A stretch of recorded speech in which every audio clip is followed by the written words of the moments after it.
গ্রামে শুরু হলো ধান্যক্রিয়া উৎসব।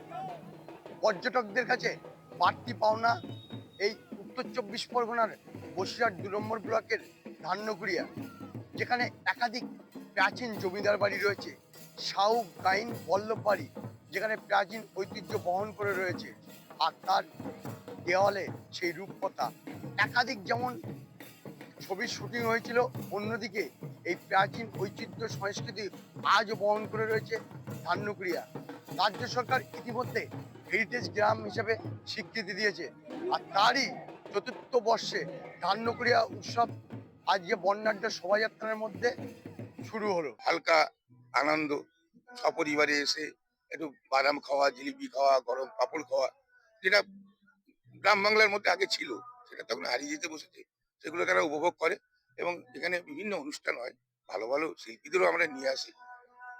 তারা এখানে তাদের মঞ্চে তাদের প্রোগ্রাম উপস্থাপন করেন, মানুষ দেখে, মানুষের ভালো লাগে। বিগত ৩০০-৩৫০ বছর ধরে যে মানে সম্প্রীতি, ঐতিহ্য এবং সংস্কৃতি সবকিছু ধারক বাহক বহন করছে।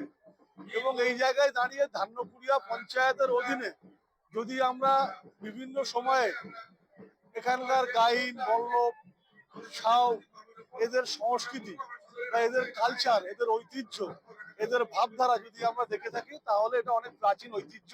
শীতকালীন যে মানুষের যে আবেগ উচ্ছ্বাস এবং মিলন ক্ষেত্র, এটা আমরা এই জায়গাটাকে গড়ে তুলতে পেরেছি বসিরহাট ২ নম্বর ব্লক জুড়ে। এটা শুধু ধান্যক্রিয়ার নয়, উৎসবটা খুবই সুন্দর লাগছে, গ্রাম্য পরিবেশ। কলকাতা শহরে তো এই জিনিসগুলো আর থাকে না, নেই বলতে গেলে। তো এখানে এসে একটা পেলাম দেখতে, এটাই অনুভূতি। আমার শহর বসিরহাট থেকে সঞ্জীব চক্রবর্তী, কলকাতা টিভি।